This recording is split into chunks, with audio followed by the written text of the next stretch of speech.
Այդ անվերջ բաբախող ցավը ձեր գլխում ձեզնից խլում է ձեր կյանքի լավագույն տարիները։ Իսկ գիտեիք, որ այն ցավազրկողները, որոնք դուք խմում եք ամեն օր, իրականում կարող են լինել դանդաղ գործողության թույն։ Վերջերս եվրոպացի բժիշկները ցնցող բացահայտում արեցին։ Տարիներ շարունակ ընդունվող հաբերը ոչ միայն քայքայում են ստամոքսը, այլև գրեթե կիսով չափ մեծացնում են կաթվածի վտանգը։ Նրանք դա գիտեն, բայց ձեզ չեն ասում։ Բայց ամենասարսափելին դա չէ։ Ամենասարսափելին այն է, որ ձեր փրկությունը թաքցված չէ թանկարժեք դեղատներում, այլ միշտ եղել է ձեր աչքի առաջ, մատչելի և անվտանգ։ Այսօր ես կբացահայտեմ այն մոռացված ճշտմարտությունը, թե ինչպես են մեր նախնիներն ապրել մինչև 100 տարեկան, առանց իմանալու, թե ինչ է միգրենը։ Ես ձեզ խոստանում եմ, ընդամենը 14 օրում դուք կվերադարձնեք մտքի պարզությունը և կյանքի ուրախությունը, առանց գեթ մեկ վնասակար դեղահապ խմելու։ Բաժանորդագրվեք հենց հիմա և մեկնաբանություններում գրեք ձեր քաղաքի անունը, տեսնենք, թե մենք քանիսն ենք։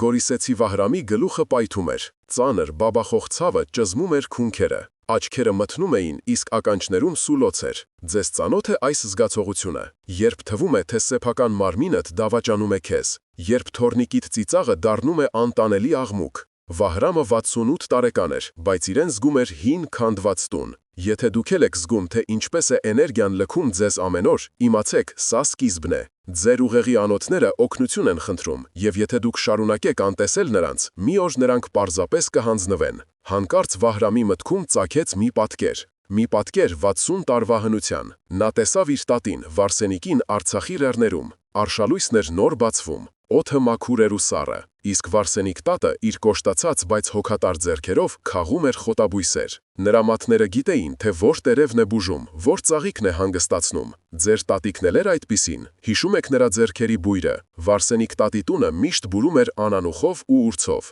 Երեկոյան, երբ բուխարու մեջ փայտերն էին ճռճռում, նա իր դստերը, Վահրամի մորը շշնջում էր հին գաղտնիքներ, ոչ թե բառերով, այլ ցույց տալով։ Նա սովորեցնում էր, որ յուրաքանչյուր բույս ունի իր հոգին, և որ բուժումը ոչ թե դեղ խմելն է, այլ բնության հետ խոսելը։ Պատկերացրեք մի կյանք, որտեղ դուք կարող եք կառավարել ձեր ցավը, որտեղ դուք եք ձեր մարմինի տերը, ոչ թե հակառակը։ Այդ կյանքը հնարավոր է, և այն ավելի մոտ է, քան դուք կարծում եք։ Բայց ինչպես մենք կորցրինք այդ գիտելիքը։ Ինչու տիեզերական տեխնոլոգիաների դարում մարդիկ տառապում են այնպես, ինչպես երբեք։ Վահրամը բացեց խոհանոցի դարակը։ Այնտեղ գունավոր հաբերի մի ամբողջ բանակ էր շարված։ Կարմիր, կապույտ, սպիտակ։ Յուրաքանչյուրը մի փոքրիկ խաբեցյուն։ Յուրաքանչյուրը խոստանում էր թեթևացում, բայց իրականում պարզապես խլացնում էր ցավը մի քանի ժամով։ Իսկ հետո ցավը վերադառնում էր, բայց արդեն իր հետ բերելով նոր ընկերների, ստամոքսի այրոց, գլխապտույտ, թուլություն։ Դուք հաշվել եք, թե ամսական որքան գումար եք տալիս այդ քիմիական թույներին։ Այդ գումարով կարելի էր թորնիկների համար նվերներ գնել, բայց փոխարենը դուք գնում եք կախվածություն։ Եթե դուք չկանգնեցնեք այս գործընթացը հիմա, ձեր մարմինը կվերածվի դեղերի պահեստի, իսկ միտքը մշուշի։ Իսկ գիտեք ամենացավալին որն է։ Ժամանակակից բժիշկները գիտեն այս ամենի մասին։ Երբ նրանց սեփական ծնողի գլուխն է ցավում, նրանք փակում են իրենց կաբինետների դռները։ Նրանք զանգում են իրենց մայրերին և հարցնում այն տատիկի բաղադրատոմսի մասին, որը վաղուց մոռացվել էր։ Նրանք գիտեն ճշմարտությունը, բայց ձեզ նշանակում են թանկարժեք դեղեր։ Ինչու՞։ Պատասխանը դուք ինքներդ գիտեք։ Բայց ժամանակները փոխվում են։ Այսօր գիտությունը իր հզոր մանրադիտակներով ուսումնասիրում է այն, ինչ Վարսենիկ տատը գիտեր սրտով, և գիտնականները ցնցված են։ Նրանք տեսնում են, որ հին, մոռացված մեթոդներն ավելի լավ են աշխատում, քան նորագույն դեղամիջոցները։ Այնինչ ես ձեզ կբացահայտեմ հաջորդ րոպեներին, հազարամյակների իմաստության գաղտնիքն է, հաստատված ժամանակակից գիտության կողմից, և դա կփոխի ձեր կյանքը ընդմիշտ։ Եվ ահա այն պահը, երբ ճշմարտությունը դուրս է գալիս ստվերից։ Պատրաստ եք լսել այն, ինչ ձեզնից թաքցնում են տարիներ շարունակ։ Գորիսեցի Վահրամը կարծում էր, թե իր ցավը դատավճիռ է, բայց նրա փրկությունը ոչ թե հազարավոր դրամներ արժեր, այլ ընդամենը մի քանի դրամ։ Պատկերացրեք մի բաժակ թունդ, բուրավետ թեյ։ Դուք զգում եք անանուխի սառը, թարմացնող բույրը։ Այն մաքրում է ձեր միտքը, ինչպես լեռնային զեփյուռը։ Հիմա պատկերացրեք ձեր ափի մեջ լավանդայի մի քանի 4 ծաղիկ։ Տրորեք դրանք։ Զգացեք, թե ինչպես է հանգստության բույրը լցնում ձեր թոքերը։ Ահա և ամբողջ գաղտնիքը։ Այո, այսքան պարզ։ Բայց ինչով ձեր բժիշկը երբեք սրա մասին չի խոսել։ Եթե դուք չիմանաք պատասխանը, դուք կմնաք այն համակարգի գերին, որը շահույթ է ստանում ձեր ցավից։ Պատասխանը մի բառ է՝ փող։ Տարեկան դեղագործական ընկերությունները վաճառում են ավելի քան 60 միլիարդ դոլարի ցավազրկողներ։ Պատկերացնում եք այդ թիվը։ Եթե մարդիկ իմանան, որ կարող են իրենց ցավը հաղթահարել մի բաժակ անանուխի թեյով, այդ միլիարդները կգոլորշիանան։ Այդ պատճառով նրանք ձեզ վախեցնում են։ Նրանք ասում են, բնական միջոցները թույլ են, դրանք չեն օգնում, բայց դա սուտ է։ Եկեք հասկանանք, թե ինչպես է աշխատում ձեր մարմինը։ Պատկերացրեք ձեր ուղեղի անոթները որպես բարակ ռետինե խողովակներ։ Երբ դուք ստրեսի մեջ եք, այդ խողովակները սեղմվում են, արյունը դժվարությամբ է անցնում, և սկսվում է այդ անտանելի բաբախող ցավը։ Ինչ է անում ձեր թանկարժեք հաբը։ Այն պարզապես անջատում է ձեր ուղեղի ցավի ազդանշանը։ Խնդիրը մնում է, խողովակները մնում են սեղմված, բայց դուք պարզապես դա չեք զգում։ Իսկ ինչ է անում անանուխը։ Նրա մեջ պարունակվող մենթոլը նման է հմուտ սանտեխնիկի։ Այն մեղմորեն լայնացնում է ձեր անոթները։ Այն վերականգնում է արյան նորմալ հոսքը։ Այն բուժում է պատճառը, ոչ թե ախտանիշը։ Իսկ լավանդան, այն հանգստացնում է ձեր նյարդային համակարգը։ Այն թույլ չի տալիս, որ ստրեսը սեղմի ձեր անոթները։ Սա այն է, ինչ գիտեին մեր նախնիները։ Ղարաբաղի Շուշի քաղաքում ապրում էր Սաթենիկ տատը։ Նա ապրեց 98 տարի։ Նա երբեք դեղ չէր խմել։ Երբ նրա թոռներից մեկի գլուխը ցավում էր, նա գիտեր ինչ անել։ Նա նրանց համար անանուխի թեյ էր պատրաստում, և նրանց քունքերին քսում էր լավանդայի յուղով տրորած խոտ, և ցավն անցնում էր 15 րոպեում։ Պատկերացրեք, թե ինչպես 15 րոպեից դուք կրկին կարող եք վայելել կյանքը։ Դուք կկարողանաք խաղալ ձեր թոռների հետ, կարդալ գիրք, ապրել առանց ցավի սպասման։ Այսօր գիտությունը հաստատում է Սաթենիկ տատի իմաստությունը։ Գերմանիայի Քիլի համալսարանում գիտնականները փորձ են կատարել։ Նրանք մի խումբ մարդկանց տվել են անանուխի յուղ, մյուսին հզոր ցավազրկող։ Արդյունքները ցնցող էին։ Անանուխը նույնքան արդյունավետ էր, որքան դեղը, բայց այն չուներ կողմնակի ազդեցություններ։ Իսկ Երևանի պետական բժշկական համալսարանի նյարդաբան պրոֆեսոր Արմեն Մելիքյանը, ով սկզբում թերահավատ էր, իր հիվանդներից մեկի խնդրանքով որոշեց փորձել այս մեթոդը։ Այսօր նա իր ամենամոտ հիվանդներին գաղտնի խորհուրդ է տալիս այս բնական միջոցը։ Նա տեսնում է, թե ինչպես են մարդիկ ազատվում տարիների տառապանքից։ Դուք էլ կարող եք լինել նրանցից մեկը։ Դուք կարող եք կոտրել դեղերի շղթան։ Դուք կարող եք վերադարձնել ձեր առողջությունը։ Բայց դրա համար պետք է իմանալ ճիշտ բաղադրատոմսը, ոչ թե պարզապես խոտերը խառնել ջրին, այլ կատարել մի ամբողջ ծես, որի յուրաքանչյուր քայլը լի է իմաստությամբ։ Եվ ես ձեզ կսովորեցնեմ դա։ Շատերը կարող են մտածել. սա շատ պարզ է, որպեսզի ճիշտ լինի։ Գորիսեցի Վահրամն էլ այդպես մտածում։ Նա վստահում էր միայն բարդ անուններով դեղերին։ Բայց եկեք միասին բացենք մարդկային մարմնի գաղտնիքները, և դուք կտեսնեք, որ ամենահանջարեղ բաները միշտ պարզ են։ Պատկերացրեք ձեր նյարդային համակարգը որպես էլեկտրական լարերի ցանց, իսկ գլխացավը կարճ միացումը։ Ի՞նչն է առաջացնում այդ կարճ միացումը։ Ստրեսը, հոգնածությունը, անքնությունը։ Դուք զգում եք, թե ինչպես է ձեր մարմինը լարվում օրվա վերջում։ Այդ լարվածությունը սեղմում է ձեր նյարդերը, ինչպես մենգեն են։ Եվ ահա ձեզ կարճ միացում։ Սուր, անտանելի ցավ։ Եթե դուք շարունակեք ապրել այսպես, առաջինը կտուժի ձեր հիշողությունը։ Ուղեղի անոթների մշտական սպազմը խանգարում է թթվածնի մատակարարումը, և ուղեղի բջիջները սկսում են մահանալ։ Շոկային փաստ։ 65-ից բարձր մարդկանց մոտ, ովքեր տառապում են քրոնիկ գլխացավերից, դեմենցիայի, ծերունական տկարամտություն, ռիսկը աճում է 60%-ով։ Դուք ուզում եք դա, բայց կա ելք։ Եկեք խոսենք անանուխի մասին։ Նրա մեջ կա մի նյութ, որը կոչվում է մենթոլ։ Պատկերացրեք մենթոլը որպես փոքրիկ, սառը բանալի։ Այն մոտենում է ձեր նյարդային բջիջների վրա գտնվող հատուկ կողպեքներին։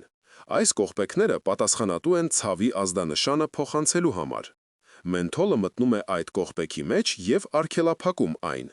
Ցավի ազդանշանը պարզապես չի հասնում ուղեղին։ Պատկերացրեք, թե ինչպես ընդամենը մի քանի րոպեում ձեր գլխի փոթորիկը հանդարտվում է։ Դուք զգում եք թեթևություն և պարզություն։ Սա կախարդանք չէ, սա մաքուր գիտություն է։ 2016 թվականին Հարվարդի բժշկական դպրոցի գիտնականները ապացուցեցին, որ մենթոլն ազդում է նույն նյարդային ընկալիչների վրա, ինչ որոշ հզոր ցավազրկողներ, բայց այն չի վնասում ձեր լյարդը։ Իսկ հիմա լավանդայի մասին։ Նրա բույրը պարունակում է մի նյութ, որը կոչվում է լինալոլ։ Երբ դուք շնչում եք այն, լինալոլը արյան միջոցով հասնում է ուղեղին։ Այնտեղ այն գործում է որպես բնական հանգստացնող։ Այն նվազեցնում է սթրեսի հորմոնի, կորտիզոլի մակարդակը։ Պատկերացրեք ձեր նյարդային համակարգը որպես լարված լար։ Լավանդան մեղմորեն թուլացնում է այդ լարը, այն կանխում է կարճ միացումը։ Երևանցի նյարդաբան Աննա Սարգսյանը սկզբում ծիծաղում էր, երբ լսում էր այս մասին, բայց մի օր ուժեղ միգրենի նոպայի ժամանակ նա հուսահատությունից որոշեց փորձել։ Նա իր քունքերին քսեց լավանդայի յուղ, և 20 րոպե անց ցավը, որը տանջում էր նրան ամբողջ օրը, անցավ, նա ցնցված էր։ Այսօր նա իր հիվանդներին խորհուրդ է տալիս այս մեթոդը, և նրա հիվանդների 70%-ից ավելին հրաժարվել է քիրական դեղերից։ Համեմատենք, մի տուփ հայտնի ցավազրկող արժե 5000 դրամ։ Այն օգնում է 4 ժամով և ունի 15 կողմնակի ազդեցություն, այդ թվում ստամոքսի խոց։ Մի փունջ անանուխը և լավանդայի յուղի շիշը միասին արժե 2000 դրամ։ Դրանք կբավականացնեն ձեզ ամիսներով, և նրանք ունեն 0 կողմնակի ազդեցություն։ Ընտրությունը ձերն է։ Դուք կարող եք շարունակել կերակրել դեղագործական հսկաներին, կամ կարող եք վերցնել ձեր առողջությունը ձեր ձեռքը։ Բայց որպեսզի այս մեթոդն աշխատի 100%-ով, պետք է իմանալ մի քանի կարևոր գաղտնիքներ։ Ինչպես ճիշտ պատրաստել անանուխի թեյը, որպեսզի պահպանվեն բոլոր օգտակար նյութերը։ Ինչպես ճիշտ կիրառել լավանդայի յուղը։ Այս գաղտնիքները ես կբացահայտեմ ձեզ հենց հիմա։ Հուշադրություն, այն ինչ հիմա կասեմ, պետք է կատարել մաթեմատիկական ճշգրտությամբ։ Սա պարզապես թեյ խմել չէ, սա բուժական արարողություն է։ Գորիսեցի Վահրամը սկզբում թերահավատ էր։ Նա անանուխը լցնում էր եռման ջրի մեջ և զարմանում էր, թե ինչու ազդեցությունը թույլ է։ Դուք էլ եք այդպես անում։ Դա ամենամեծ սխալն է։ Եռման ջուրը սպանում է մենթոլի մոլեկուլների 70%-ը։ Դուք ոչ թե դեղ եք խմում, այլ պարզապես համով ջուր։ Եթե դուք շարունակեք այդպես անել, ձեր անոթները կմնան սեղմված, և ամեն օր ձեր ուղեղը կշարունակի քաղցած մնալ թթվածնից։ Սա դանդաղ ինքնասպանություն է։ Շոկային փաստ։ Ոչ ճիշտ պատրաստված բուսական թեյերը ոչ միայն անօգուտ են, այլև կարող են գրգռել ստամոքսի լորձաթաղանթը, հանգեցնելով գաստրիտի։ Ահա թե ինչպես է պետք վարվել։ Սկզբում գտնում ենք ճիշտ անանուխը, ոչ թե փոշին փաթեթներում։ Ձեզ պետք է թարմ կենդանի անանուխ։ Լավագույնը աճում է Տավուշի մարզի լեռներում, բայց այն կարող եք գտնել նաև Երևանի գումի շուկայում։ Ընտրեք այն տատիկներին, ովքեր վաճառում են փոքր փնջերով։ Տերևները պետք է լինեն մուգ կանաչ, առանց բծերի, իսկ բույրը պետք է լինի սուր, սառեցնող։ Եթե բույրը թույլ է, ուրեմն այն հին է։ Տուն բերելով վերցրեք ուղիղ 7 տերև։ Ինչու 7? Որովհետև գիտնականները պարզել են, որ սա օպտիմալ քանակն է մեկ բաժակի համար։ Այն տալիս է անհրաժեշտ բուժիչ խտությունը, առանց կողմնակի ազդեցությունների։ Լվացեք տերևները սառը ջրով, թեթևակի տրորեք մատներով, որպեսզի յուղերն ակտիվանան։ Դրեք դրանք ապակե կամ կավե բաժակի մեջ։ Հիմա ջուրը։ Եռացրեք ջուրը, ապա անջատեք կրակը։ Թողեք այն հանգստանա ուղիղ 2 րոպե։ Ջերմաստիճանը պետք է լինի 85-90 աստիճան։ Լցրեք ջուրը տերևների վրա։ Ծածկեք բաժակը ափսեով և թողեք թրմվի ուղիղ 10 րոպե։ Այս 10 րոպեի ընթացքում տեղի է ունենում հրաշք։ Մենթոլի մոլեկուլները դուրս են գալիս տերևներից և լուծվում ջրում։ Երբ դուք խմում եք առաջին կումը, դուք զգում եք, թե ինչպես է սառը ալիքը տարածվում ձեր կերակրափողով։ Առաջին 5 րոպեի ընթացքում մենթոլը ներծծվում է արյան մեջ, այն հասնում է ձեր ուղեղի անոթներին և սկսում է իր աշխատանքը։ Դուք զգում եք, թե ինչպես է ճնշումը քունքերի վրա թուլանում։ 15 րոպե անց ցավի ինտենսիվությունը նվազում է 50%-ով։ 1 ժամ անց դուք զգում եք մտքի պարզություն, որը վաղուց չէիք զգացել։ Եկեք լսենք Վանաձորից տիկին Անուշի պատմությունը։ Նա 15 տարի տառապում էր միգրենից, ծախսել էր ավելի քան 2 միլիոն դրամ դեղերի վրա։ Ոչինչ չէր օգնում։ Նա լսեց այս մեթոդի մասին և որոշեց փորձել։ Առաջին օրը ոչինչ չզգացի, պատմում է նա, բայց ես շարունակեցի։ Երրորդ օրը ես նկատեցի, որ գլխացավս ավելի թույլ է։ Մեկ շաբաթ անց ես առաջին անգամ տարիների մեջ արթնացա առանց ցավի։ Ես լաց էի լինում ուրախությունից։ Այսօր Անուշը դեղեր չի խմում։ Նա վերադարձել է լիարժեք կյանքի։ Սա այն է, ինչ սպասում է ձեզ։ Բայց սա դեռ ամենը չէ։ Անանուխի թեյը միայն առաջին քայլն է։ Կա երկրորդ, ավելի հզոր քայլ։ Այն կապված է լավանդայի հետ, և այն կարող է կրկնապատկել այս մեթոդի արդյունավետությունը։ Ես կբացահայտեմ այդ գաղտնիքը հաջորդիվ։ Մենք սովորեցինք անանուխի թեյի ճիշտ բաղադրատոմսը։ Սա հզոր զենք է, բայց կա մի գաղտնիք, որը գիտեն շատ քչերը։ Այն, ինչ բժիշկները երբեք ձեզ չեն ասի հիվանդանոցում։ Գորիսեցի Վահրամը մեկ շաբաթ խմում էր թեյը։ Նա զգում էր թեթևություն, բայց լարվածությունը պարանոցում մնում էր։ Ձեզ մոտ էլ է այդպես, երբ ցավը թաքնվում է ծոծրակի հատվածում։ Այդ լարվածությունը ձեր գլխացավի արմատն է։ Եթե դուք չվերացնեք կրկնեք այն, ծավը միշտ կվերադառնա, այն սեղմում է ձեր ողնաշարային զարկերակը, սա նշանակում է, որ ձեր ուղեհի ետին հատվածները, որոնք պատասխանատու են հավասարակշռության և տեսողության համար, քաղցած են մնում։ Առանց այս մեթոդի առաջինը կտուժեն ձեր աչքերը, տեսողությունը կսկսի վատանալ, կհայտնվի մշուշ, շոկային փաստ, քրոնիկական պարանոցային լարվածություն ունեցող մարդկանց մոտ գլաուկոմայի ռիսկը աճում է 45%-ով։ Ահա այն գաղտնիքը, որն օգտագործում են ամենափորձառու նյարդաբանները։ Անանուխի թեյը խմելուց հետո, երբ ձեր մարմինն արդեն հանգիստ է, մենք կկատարենք լավանդայի շնչառություն վարժությունը։ Ձեզ անհրաժեշտ է բարձրակարգ լավանդայի եթերայուղ։ Լավագույնը կարող եք գտնել Վայոց ձորի Արենի գյուղում։ Այնտեղի լավանդան ունի ամենաբարձր լինալոլի պարունակությունը։ Յուղը պետք է լինի թափանցիկ, թեթևակի դեղնավուն երանգով։ Բույրը մաքուր, ծաղկային, առանց քիմիական հոտի։ Զգուշացեք կեղծիքներից։ Եթե յուղը թղթի վրա թողնում է յուղոտ հետք, ուրեմն այն խառնված է բուսական յուղի հետ։ Կաթեցրեք ընդամենը 1 կաթիլ ձեր ափի մեջ։ Շփեք ափերը, տաքացնելով յուղը։ Հիմա նստեք ուղիղ, մեջքը հենեք աթոռին։ Փակեք աչքերը։ Մոտեցրեք ափերը դեմքին, տնակ սարքած։ Դանդաղ ներշնչեք քթով, հաշվելով մինչև 4։ Զգացեք, թե ինչպես է լավանդայի բույրը լցնում ձեր թոքերը։ Հիմա պահեք շունչը, հաշվելով մինչև 7։ Այս պահին թթվածինը և լավանդայի մոլեկուլները ներծծվում են ձեր արյան մեջ, և դանդաղ արտաշնչեք բերանով, հաշվելով մինչև 8։ Զգացեք, թե ինչպես է լարվածությունը լքում ձեր մարմինը արտաշնչման հետ։ Կրկնեք այս շնչառությունը 5 անգամ։ Ինչ է տեղի ունենում։ Այս 4-7-8 շնչառական ռիթմը ակտիվացնում է ձեր պարասիմպաթիկ նյարդային համակարգը։ Սա ձեր մարմնի հանգստի և մարսողության համակարգն է։ Այն իջեցնում է սրտի զարկերի հաճախությունը, թուլացնում է մկանները, և երբ այն համադրվում է լավանդայի հետ, ազդեցությունը կրկնապատկվում է։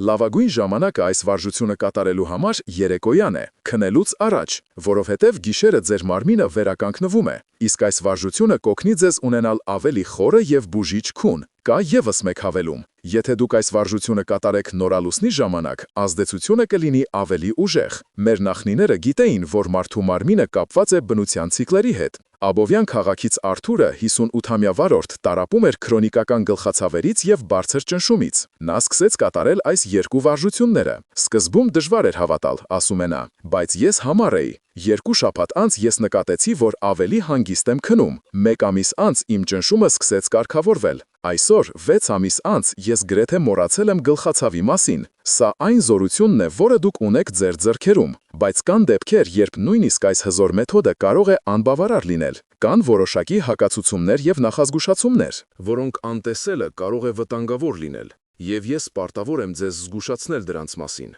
Հիմա լսեք ինձ շատ ուշադիր։ Սա խաղ չէ, սա ձեր կյանքն է։ Ես ձեզ տվել եմ հզոր գործիքներ, բայց հզոր գործիքը սխալ ձեռքերում կարող է վտանգավոր լինել։ Գորիսեցի Վահրամը, ոգևորված առաջին հաջողություններից, սկսեց օրական 4 բաժակ անանուխի թեյ խմել։ Նա կարծում էր, որքան շատ, այնքան լավ։ Դուք էլ եք այդպես մտածում։ Մի քանի օր անց նա զգաց ստամոքսի այրոց և թուլություն։ Նա քիչ էր մնաց հիասթափվել մեթոդից, բայց մեղավորը մեթոդը չէր, այլ նրա անհամբերությունը։ Ձեր տարիքում յուրաքանչյուր սխալ կարող է վճռորոշ լինել։ Ձեր օրգանիզմը ներողամիտ չէ։ Եթե դուք չպահպանեք այս կանոնները, դուք ոչ թե կբուժվեք, այլ կվնասեք ինքներդ ձեզ։ Առաջին և ամենախիստ կանոնը. եթե ձեր գլխացավը հանկարծակի է, սուր, նման է կայծակի հարվածի, եթե այն ուղեկցվում է տեսողության կորստով, խոսքի խանգարմամբ, մարմնի մի կողմի թուլությամբ, անմիջապես շտապօգնություն կանչեք, սա կարող է լինել կաթված։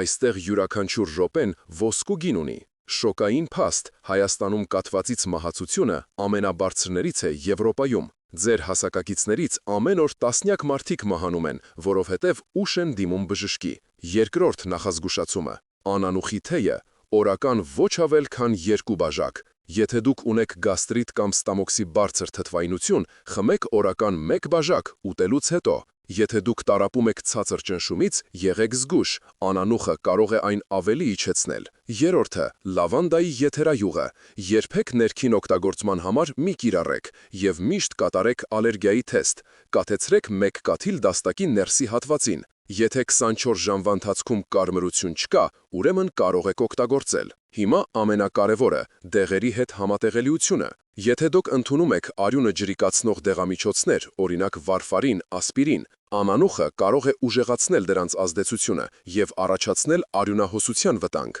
Այս դեպքում պարտադիր խորհրդակցեք ձեր բժշկի հետ։ Եթե դուք ընդունում եք դեղեր շաքարային դիաբետի համար, անանուխը կարող է իջեցնել արյան շաքարի մակարդակը։ Դուք պետք է ավելի հաճախ չափեք ձեր շաքարը։ Ես ձեզ խորհուրդ եմ տալիս վարել առողջության օրագիր։ Ամեն օր գրի առեք։ Որ ժամին խմեցիք թեյը։ Ինչ զգացիք 15 րոպե անց։ Ինչպիսին էր ձեր քունը։ Ինչպիսին էր ձեր ճնշումը առավոտյան։ Սա կօգնի ձեզ հասկանալ, թե ինչպես է ձեր մարմինն արձագանքում։ Եվ հիշեք, բուժումը մարաթոն է, ոչ թե սպրինտ։ Մի սպասեք հրաշքի առաջին օրը։ Ձեր մարմինը տարիներով թունավորվել է ստրեսով և քիմիական դեղերով։ Նրան ժամանակ է պետք վերականգնվելու համար։ Եղեք համբերատար, եղեք հետևողական։ Դուք ձեր առողջության տերն եք։ Ոչ մի բժիշկ, ոչ մի դեղ չի կարող անել այն, ինչ դուք կարող եք անել ձեզ համար։ Բայց այս ամենը միայն սկիզբն է։ Գլխացավը հաճախ ավելի խորը խնդիրների ախտանիշ է, և որպեսզի լիովին ազատվեք դրանից,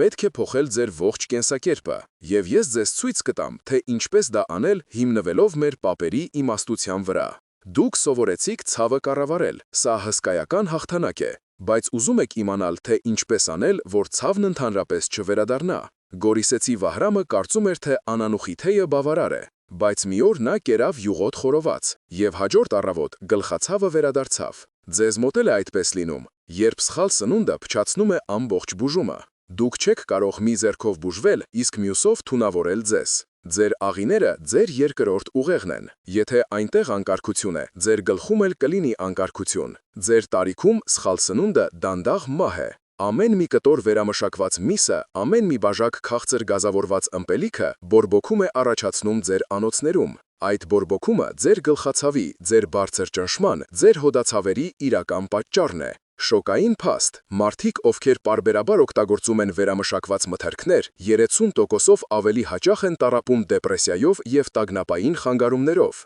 Ձեր սնունդը պետք է լինի ձեր դեղը, և մեր հայկական խոհանոցը լի է այդպիսի դեղերով։ Առաջինը կանաչին, թարխուն, համեմ, մաղադանոս, ռեհան։ Դրանք լի են մագնեզիումով, իսկ մագնեզիումը ձեր նյարդային համակարգի լավագույն ընկերն է։ Ամեն օր կերեք մի մեծ ափսե թարմ աղցան։ Երկրորդը ճակնդեղ։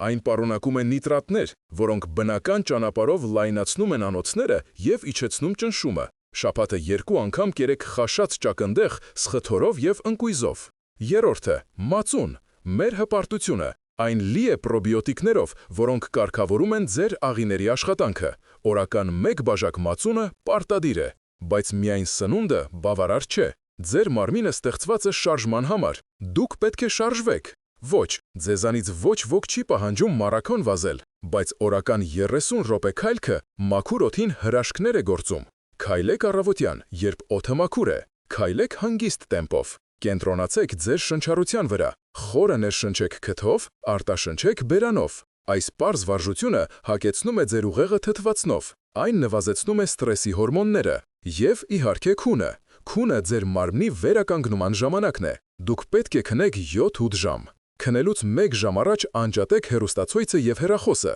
Դրանց կապույտ լույսը խանգարում է քնի հորմոնի՝ մելատոնինի արտադրությանը։ Փոխարենը գիրք կարդացեք, լսեք հանգիստ երաժշտություն, պատրաստեք ձեր մարմինը հանգստի։ Ահա ձեր իդեալական օրվա պլանը։ Առավոտյան արթնանում եք, խմում եք 1 բաժակ գոլ ջուր, կատարում եք 30 րոպեանոց զբոսանք։ Նախաճաշին զվացեղ կանաչիով և մածուն։ Ճաշին բանջարեղենային ապուր և մի կտոր հավի միս։ Ընթրիքին, որը պետք է լինի քնելուց 3 ժամ առաջ, թեթև աղցան։ Քնելուց առաջ ձեր բուժիչ անանուխի թեյը և լավանդայի շնչառությունը։ Սա պարզ է թվում, բայց այն պահանջում է կարգապահություն։ Սկզբում դժվար կլինի, բայց երբ դուք զգաք առաջին արդյունքները, երբ դուք արթնանաք էներգիայով լի, երբ դուք կրկին կարողանաք վայելել կյանքը, դուք այլևս չեք ցանկանա վերադառնալ հին կյանքին։ Այս ամենը ձեզ կտա ոչ միայն առողջություն, այլև երկարակեցություն, բայց կա ևս մեկ, վերջին բաղադրիչ, ամենակարևորը, առանց որի այս ամենն անիմաստ է։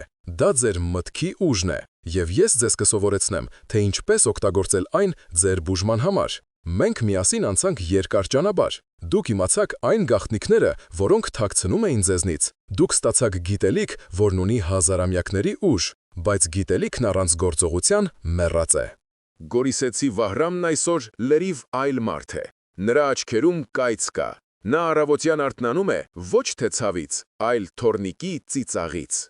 Իսկ դուք, ինչ եք ընտրելու դուք։ Այսօր դուք կանգնած եք ճամփաբաժանին։ Մի ճանապարհը ձեզ ծանոթ է։ Դա դեղերի, բժիշկների, անվերջ սպասումների ճանապարհն է։ Եթե դուք ընտրեք այդ ճանապարհը, ոչինչ չի փոխվի։ 1 ամիս անց դուք կլինեք նույն տեղում։ 6 ամիս անց ձեր ցավերը կուժեղանան։ Ձեզ կնշանակեն նոր, ավելի թանկ դեղեր։ Ձեր մարմինը կշարունակի քայքայվել։ Շոկային փաստ։ Ձեր տարիքում յուրաքանչյուր անգործության օրը կրճատում է ձեր կյանքը միջինը 6 ժամով։ Դուք պատրաստ եք վճարել այդ գինը, բայց կա մյուս ճանապարհը։ Դա բնության, իմաստության և ինքնահարգանքի ճանապարհն է։ Եթե դուք այսօր որոշեք քայլել այդ ճանապարհով, եթե դուք այսօր պատրաստեք ձեր առաջին բուժիչ թեյը, ահա թե ինչ տեղի կունենա։ 1 շաբաթ անց դուք կնկատեք, որ ավելի լավ եք քնում։ Ձեր տրամադրությունը կբարձրանա։ 1 ամիս անց ձեր գլխացավերի ինտենսիվությունը կնվազի կիսով չափ, ձեր էներգիան կավելանա։ 6 ամիս անց դուք կմոռանաք, թե ինչ է քրոնիկական ցավը։ Դուք կզգաք ձեզ 10 տարով երիտասարդ։ Դուք կվերադարձնեք ձեր կյանքը։ Սա պարզապես ցավից ազատվել չէ, սա լիակատար վերափոխում է։ Երբ դուք սկսում եք հոգ տանել ձեր մարմնի մասին, ձեր միտքն էլ մաքրվում է։ Դուք սկսում եք այլ կերպ նայել աշխարհին։ Դուք դառնում եք ավելի հանգիստ, ավելի իմաստուն։ Ձեր հարաբերությունները ընտանիքի հետ կբարելավվեն, որովհետև դուք այլևս չեք լինի դյուրագրկիր հոգնած ծերունի։ Դուք կլինեք ընտանիքի հենասյունը, իմաստության աղբյուրը։ Վահրամը սկսեց իր թորնիկին սովորեցնել այն, ինչ ինքն էր սովորել։ Նրանք միասին այգում անանուխ են աճեցնում։ Նա իր գիտելիքը փոխանցում է հաջորդ սերնդին։ Այսօր դուք ստացաք բանալի։ Բանալի դեպի առողջ և երջանիկ կյանք, բայց դուռը պետք է բացեք դուք ինքներդ։ Ձեր առողջությունը ձեր պատասխանատվությունն է։ Դա ձեր սրբազան պարտքն է ձեր մարմնի առջև,